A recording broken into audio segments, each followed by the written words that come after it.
आदाब, नमस्कार, अस्सलाम वालेकुम नाजरीन। पल पल न्यूज़ के न्यूज़ रूम से मैं हूं आपके साथ नदीम अकरम। दोस्तों, महाराष्ट्र के दादर में हिंदू जन आक्रोश मोर्चा निकाला गया, जहां एक से बढ़कर के एक कुख्यात आरएसएस के नेताओं को, भारतीय जनता पार्टी के नेताओं को, जो मुसलमानों के खिलाफ जहर उगल सके, उन लोगों को एकजुट किया गया।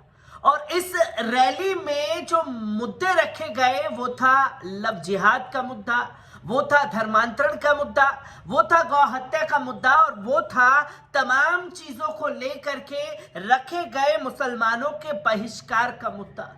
ओवरऑल अगर इस पूरी रैली को निकाल करके देखें तो सिर्फ और सिर्फ मुसलमानों के खिलाफ ये रैली रखी गई। और इस रैली में मुसलमानों के खिलाफ एक से बढ़कर के एक ऐलान किए गए। पर तमाम तस्वीरों को आप देख चुके हैं, पर वो तस्वीर मैं आपके सामने नहीं दोहराऊंगा। पर एक ऐसी तस्वीर सामने आ रही है जहां मुसलमानों को तो ऐसी रैली देख करके डर जाना चाहिए था, मुसलमानों को दहशत में रहना चाहिए था। वहीं से जब मुसलमानों की बस्ती से ये रैली निकल रही थी तो मुसलमान डरे नहीं, बल्कि पुलिस प्रशासन को उन्हें पीछे करना पड़ा।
तो दोस्तों, आपने देखा यह वीडियो जो कि मुसलमानों के खिलाफ ये रैली का आयोजन किया गया, और इस रैली में पुलिस प्रशासन को मुसलमानों को पीछे करना पड़ रहा था। अब संविधान के कौन से आर्टिकल में ये चीजें रखी गई हैं या लिखी गई हैं जहां अपना ही संविधान लिखने की कोशिश ये भगवाधारी लग रहे हैं, और पुलिस प्रशासन उनकी जी हुजूरी में लगा हुआ है। पहली बार इतिहास में ऐसी तस्वीर देखने को मिल रही है कि एक दूसरे धर्म के लोग अपना आयोजन कर रहे हैं तो दूसरे धर्म के लोगों को पीछे धकेला जा रहा है। यह तस्वीर मुंबई से सामने आई है, पर यहाँ के मुसलमानों ने जिस तरीके का जज्बा दिखाया, लाखों की भीड़ जब वहां से गुजर रही थी तो डरे नहीं, बल्कि नारे लगाए गए, नारे तकबीर, अल्लाहू अकबर के।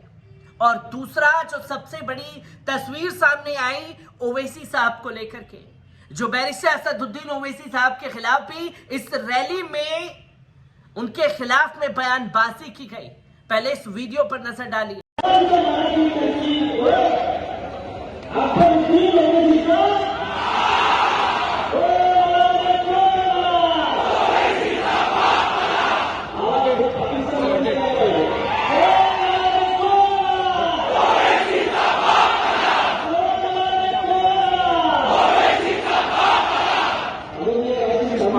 तो दोस्तों, आपने देखा कि कितनी दहशत बैरिस्टर असदुद्दीन ओवैसी के नाम से है। आप रैली निकाल रहे थे लव जिहाद, धर्मांतरण और तमाम मुद्दों को लेकर के। ओवैसी का जिक्र ये लोग करना नहीं भूले और ओवैसी के खिलाफ नारे लगाए कि ओवैसी तेरा पाप आया, यानी कि टी राजा सिंह को लेकर के ये नारे लगाए गए, जो कि साफ तौर पर एक माहौल बिगाड़ने की कोशिश इन लोगों के द्वारा लगातार की गई, पर मुस्लिमों ने अपनी सूझबूझ से हर एक चीज को टाल दिया और इन लोगों के गालों पर एक तमाचा चढ़ा। और जो अपने आप को खुद कट्टर हिंदुत्व का लक़ब दे रहे हैं, वही कट्टर हिंदू नेता संजय रावत ने भी इन लोगों को आईना दिखाने का काम किया है। सबसे पहले आपको बता दें कि मुंबई के दादर शिवाजी पार्क में रविवार को हिंदू संगठनों ने जन आक्रोश मोर्चा निकाला। यहां पर बड़ी तादाद में लोग शामिल हुए। लोगों की मांग है कि लव जिहाद और धर्मांतरण विरोधी कानून को प्रदेश सहित पूरे देश में लागू कर दिया जाए। बताया जा रहा है कि विराट मोर्चा सुबह 10 बजे से दादर शिवाजी पार्क में कामगार स्टेडियम तक निकाला गया। हिंदू संगठनों ने पूरे महाराष्ट्र से 1 लाख से ज्यादा हिंदू समाज के लोगों को एक साथ लाने की तैयारी की। मोर्चे ने विश्व हिंदू परिषद यानी कि आरएसएस और बीजेपी समेत दर्जन हिंदू संगठन शामिल हुए। हालांकि तमाम हिंदू संगठन लव जिहाद और धर्मांतरण विरोधी कानून को पूरे देश में काफी वक्त से लागू करने की मांग कर रहे हैं। पिछले 2 महीने में महाराष्ट्र में ऐसी 40 से ज्यादा जन आक्रोश रैलियां निकाली जा चुकी हैं, क्योंकि महाराष्ट्र में अब चुनाव आने वाले हैं, तो हर किसी को कट्टर हिंदू के लिए जगाना तो भारतीय जनता पार्टी का कर्तव्य है। और एक से बढ़कर के एक कुख्यात जहरीले भाजपा के सांसद विधायक वहां बुलाए गए, जो खुल करके मुसलमानों के बहिष्कार का ऐलान करते हुए दिखाई दिए।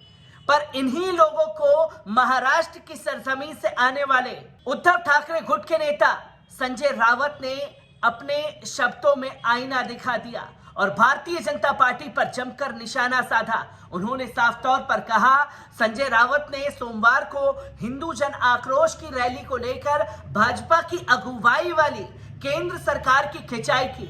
ये भारतीय जनता पार्टी की रैली है, हिंदू जन आक्रोश मोर्चा नहीं। जहां साफ तौर पर उन्होंने कहा, जो हिंदू जन आक्रोश मोर्चा की रैली का नाम दे रहे हैं, ये वो रैली है ही नहीं। और असल में असली हिंदू क्या होते हैं, उनके मायनों को समझने की जरूरत है। यह संजय रावत ने साफ तौर पर कहा। क्या उन्होंने नरेंद्र मोदी के खिलाफ रैली शुरू की? लोग भ्रमित हैं, क्योंकि पीएम नरेंद्र मोदी, अमित शाह, योगी आदित्यनाथ और देवेंद्र फडणवीस ने मजबूत हिंदुत्व का पालन किया। और अगर उन्होंने इसे शुरू किया रैली, तब मोदी और अमित शाह का अपमान था। रावत ने यहां संवाददाताओं से साफ तौर पर कहा, सकल हिंदू समाज द्वारा आयोजित एक विशाल रैली हिंदू जन आक्रोश मोर्चा रविवार को दादर के शिवाजी पार्क से निकाली गई और लव जिहाद, धर्मांतरण और तमाम मुसलमानों के खिलाफ बड़े बड़े ऐलान करते हुए दिखाई दिए, जिसमें राष्ट्रीय स्वयंसेवक संघ के तमाम लोग मौजूद थे। हालांकि सरकार पर निशाना साधते हुए रावत ने साफ तौर पर कहा, अगर आप हिंदू आक्रोश देखना चाहते हैं तो आपको जाकर कश्मीरी पंडितों को देखना चाहिए, जो समस्याओं का सामना कर रहे हैं और अपने घर वापस नहीं जाएंगे। वे सरकार के खिलाफ विरोध कर रहे हैं। उन्होंने आगे भारतीय जनता पार्टी पर कटाक्ष किया और पार्टी से सवाल किया कि छत्रपति शिवाजी पर उनकी टिप्पणी पर महाराष्ट्र के राज्यपाल भगत सिंह कोश्यारी के खिलाफ विरोध क्यों नहीं किया। शिवसेना नेता ने कहा, हिंदू रक्षक छत्रपति शिवाजी महाराज का महाराष्ट्र के राज्यपाल ने अपमान किया था, फिर उन्होंने भाजपा उनके खिलाफ कोई रैली क्यों नहीं शुरू की।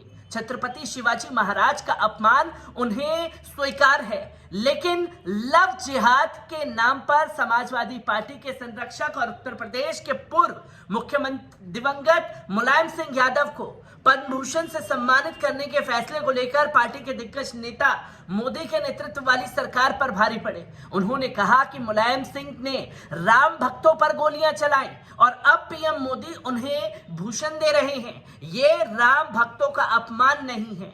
पूरी तरह से भ्रमित हैं कि हिंदुत्व के नाम पर क्या करना चाहिए, जो कि अपने शब्दों में मायने समझाते हुए दिखाई दिए, खासतौर पर संजय रावत।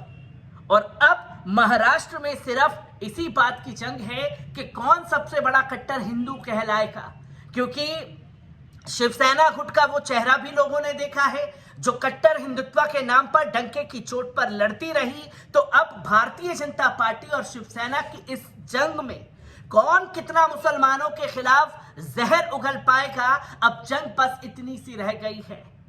जो कि तस्वीरें महाराष्ट्र के दादरी से सामने आई और इसमें मुसलमानों ने जिस तरीके से सूझबूझ से काम लिया, उन्हें आईना दिखाने का काम कर दिया। जो लाखों की भीड़ पर कुछ हजार मुसलमान पूरी तरीके से भारी पड़ गए। मैं ऐसी ही तस्वीरों से आपको रूबरू कराते रहूंगा। दीजिए इजाजत, शुक्रिया।